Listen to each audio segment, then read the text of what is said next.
a new world order, a world where the rule of law, not the law of the jungle, governs the conduct of nations.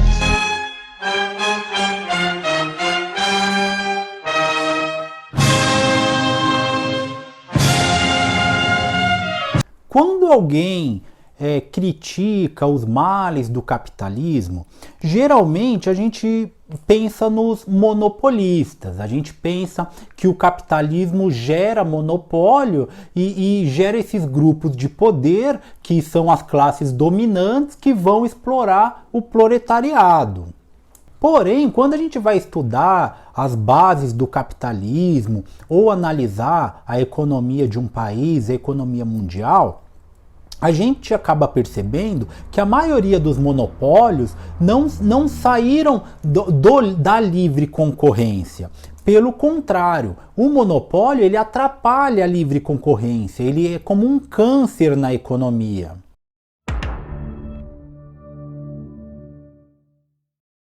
Regras para regular propriedade, monopólio, contratos, falência e segurança. A regra secreta do mercado é que o dinheiro flui para cima, saindo do bolso da classe média, entrando nos lucros de grandes indústrias, executivos e acionistas. Geralmente, os monopólios eles surgem com a ajuda do Estado. O ciclo vicioso é que quando a riqueza vai para o topo, o poder político também. Então o governo interfere na economia de alguma forma, ou com subsídio, com empréstimos, e aí acaba que ele privilegia alguns grupos e esses grupos vão se sobressair no mercado, e aí ninguém consegue competir com esses grupos. E esses grupos eles têm muito poder político, porque é um jogo, né? Eles financiam a campanha dos políticos, aí os políticos sobem ao poder e aí os políticos fazem leis, ajudam eles, né? Facilitam a vida desses monopolistas. Então existem os grandes campeões em algumas áreas, né, que são esses monopolistas que têm a ajuda do governo. Então, por exemplo, a gente tinha lá a JBS, Odebrecht, né, que ficou muitos anos fazendo obra para os governos, pegando licitação. Então ela financiava os políticos e os políticos davam mega construções para elas, para essas empresas, né? Para essas empresas, né? Então aí está um ponto crucial para a gente analisar.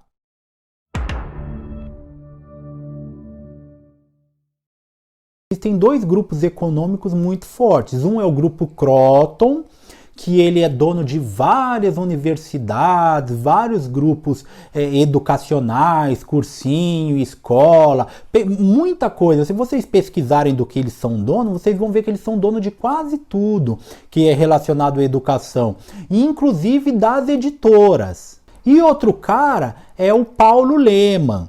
Esse Paulo Lemann, ele é um economista, né? Ele estudou em Harvard nos anos 50, então ele é um playboy, filho de austríacos, morava no Rio de Janeiro, tenista profissional. E aí ele foi estudar em Harvard, depois voltou para o Brasil e começou a trabalhar no mercado financeiro, quando estava começando ainda o mercado financeiro aqui no Brasil.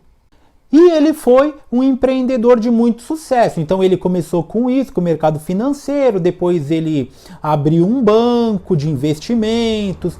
E aí ele partiu para outros ramos, ele começou a comprar empresas. Então ele comprou as lojas americanas, depois ele comprou a Brahma, depois ele comprou a Antártica e aí ele fundou a Ambev. A Ambev que comprou depois a Budweiser, por isso que a Budweiser ficou ruim pra caramba, né? Porque hoje em dia a Budweiser ela é cara e ruim. Porque ela tem uma marca, um símbolo que vende bastante, mas depois que ele comprou, começou a ser feita pela Ambev e ficou horrível, porque era uma empresa familiar lá dos Estados Unidos, então tinha toda uma tradição de cervejeiros, e aí foi só um grupo lá econômico, comprou, e aí ficou essa porcaria que é hoje.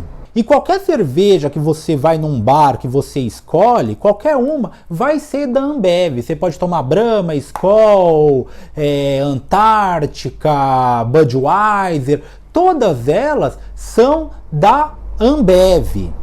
E é por isso que o monopólio é ruim, porque quando você tem um monopólio, você não tem concorrência, então você vai fazer os produtos do jeito que você quer, arbitrariamente, e vai colocar o preço que você quiser também, né? A concorrência faz com que a qualidade cresça, né? Porque para você concorrer, você tem que colocar um produto de melhor qualidade no mercado, e os preços se ajustem também com a demanda. Quando você tem um monopólio, você tem praticamente um rei, o cara faz o que ele quer. E é por isso que, por exemplo, você vai num bar, você só vai tomar cerveja ruim e vai pagar caro. Eu, por exemplo, não gosto dessas cervejas que tem. Para mim, essas cervejas são muito aguadas, a maioria que tem por aí. Eu gosto de cerveja IPA, que já é um tipo mais forte, mais encorpado. Só que aí, como existe esse monopólio da cerveja, não tem mercado para outras pessoas. Então, se você for comprar uma IPA, ela vai ser muito cara, vai ser 30 pau uma cerveja. Num ambiente de livre concorrência não seria assim, teriam vários tipos de cerveja de acordo com a demanda e esse preço ia se ajustando. Como é, por exemplo, em países de primeiro mundo, onde o livre mercado é maior do que o no Brasil. Eles tomam cerveja com muito maior qualidade do que a gente e pagam muito mais barato.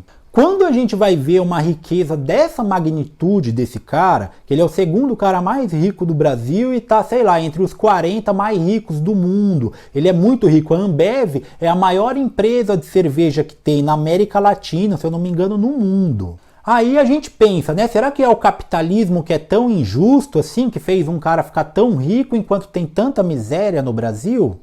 Então olha esse ciclo vicioso que eu falei.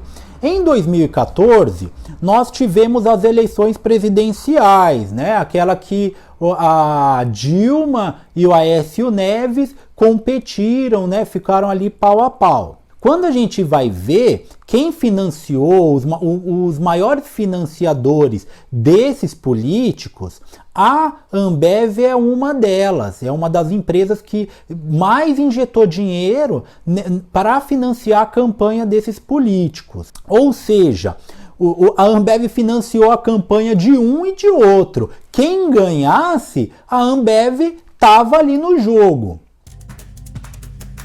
Como essas indústrias conseguiram regras para beneficiá-las? Não tem mistério. Doando para campanhas políticas.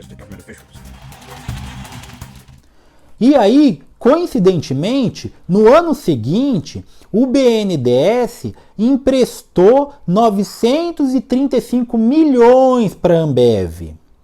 Ou seja, o banco nacional de desenvolvimento que poderia emprestar dinheiro para os microempreendedores. Então eu quero abrir um negócio na minha garagem, eu vou lá, pego dinheiro no BNDES, abaixo os juros, abro o meu negócio, viro um empreendedor, gero um emprego, quero abrir, sei lá, um carrinho de hot dog. O governo deveria incentivar esse microempreendedor. Para quê? Para gerar essa concorrência, para ter mais empreendedores, para gerar emprego. Mas não, o que o BNDES faz? Empresta dinheiro para mega milionário. E esse subsídio para o pagamento executivo é um exemplo de milhares de incentivos para empresas. As 5 maiores empresas de petróleo deixam de pagar 4 bilhões de dólares em impostos por ano. O Google recebeu 632 milhões em subsídios para sua base de dados. Quando a gente vai ver para onde vai esse dinheiro do BNDES, né, que é dinheiro emprestado com subsídio do governo, que vai se tornar dívida pública, que depois a gente vai pagar, a dívida pública do Brasil já dá mais de 60% do PIB. Só para a gente ter uma relação, só em educação a gente gasta 5% do PIB. E o que são esses juros da dívida pública? É um dinheiro, é uma transferência de renda de quem tem pouco dinheiro para quem tem muito dinheiro. Porque tudo que a gente compra, que a gente paga imposto, que é tirado do nosso salário, tudo que a gente paga imposto, esse dinheiro ele vai para o governo e esse governo vai pagar os juros. Esses juros, quem está ganhando com isso? Quem tem muito dinheiro. Quem tem muito dinheiro sobrando empresta dinheiro para o governo e o governo paga juros para essas pessoas. Então é uma das coisas mais injustas que tem, porque o cara que tem muito dinheiro, ele tem duas escolhas, né? Ou ele vai investir, ele vai abrir uma empresa e vai gerar emprego, isso seria bom, ou ele vai pegar esse dinheiro e vai emprestar para o governo, emprestar para alguém que possa, para um banco, alguém que possa pagar juros para ele. E aí, quando esses juros compensam mais do que ele investir, então os juros antigamente, agora tá baixo, né, esses juros, então o cara vai preferir investir numa empresa do que emprestar dinheiro.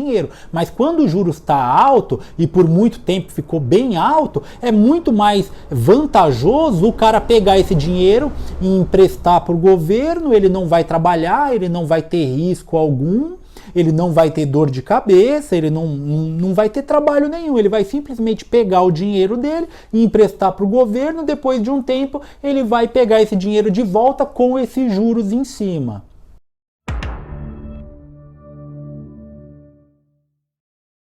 Então, não contente um cara desse, que sempre foi playboy, que mora na Suíça, que jogava tênis, estudou em Harvard, todas as oportunidades do mundo, ainda ele forma monopólio com a ajuda do BNDES, que é o nosso dinheiro indo para ele, fazendo a dívida pública aumentar, ou seja, nosso dinheiro ainda vai pagar juros da dívida pública, e aí ele deve ter também dinheiro para emprestar para o governo de uma outra forma, e aí ele lucra com esses juros também, ou os amigos dele que lucram.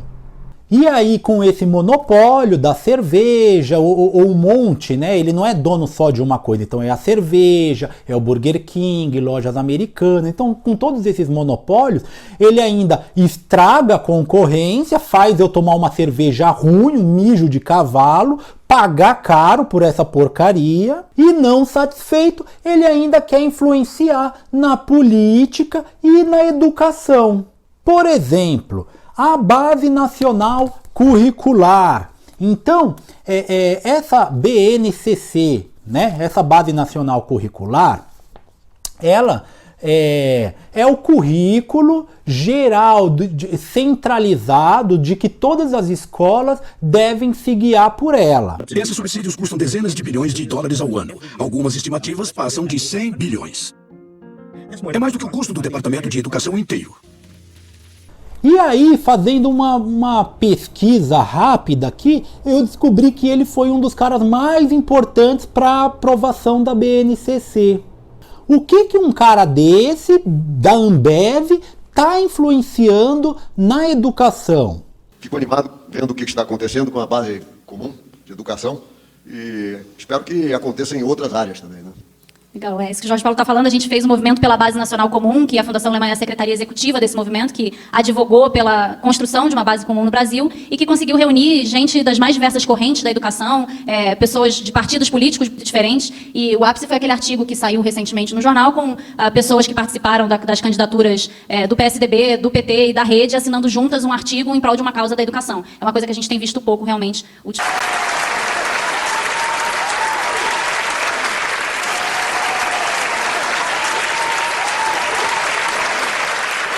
Ele tem uma Fundação Lehman, onde ele dava bolsa, dá ainda, né? Ele escolhe uns jovens promissores e ele dá bolsa de estudos nos Estados Unidos para esses jovens. E aí ele pretende formar um corpo político com esses jovens. Em uma das reuniões, o que ele perguntou era quem dali queria ser presidente. Então ele quer formar um presidente daqui do Brasil. E agora já tem vários políticos que foi ele que formou, que saiu dessa fundação. Um desses políticos é a Tabata do Amaral, e que é do partido do Ciro Gomes. O Ciro Gomes, que se fala um nacional desenvolvimentista. O que é um nacional desenvolvimentista? É o que era o Getúlio Vargas. Quem que fez o BNDES? Getúlio Vargas. O nacional desenvolvimentista é aquele cara que ele vai ter um Estado muito forte, por isso nacional, e vai ter o capitalismo, vai ter o mercado. Só que esse mercado não vai ser o mercado liberal, então eles são todos contra o neoliberalismo, né? O neoliberal, projeto neoliberal, então eles odeiam o neoliberalismo, porque o liberalismo, ele preza pela livre concorrência. E o nacional desenvolvimentista não quer isso. O nacional desenvolvimentista, o governo é muito forte. Então o governo que vai escolher aquelas empresas, o governo que vai pensar a economia. Então ele que vai escolher aquelas empresas que vão ser as grandes campeões do mercado. Empresas de relações públicas bem financiadas, think tanks e institutos de pesquisa produzem materiais para promover ideias. Grupos de advogados as defendem nos tribunais e em procedimentos regulatórios.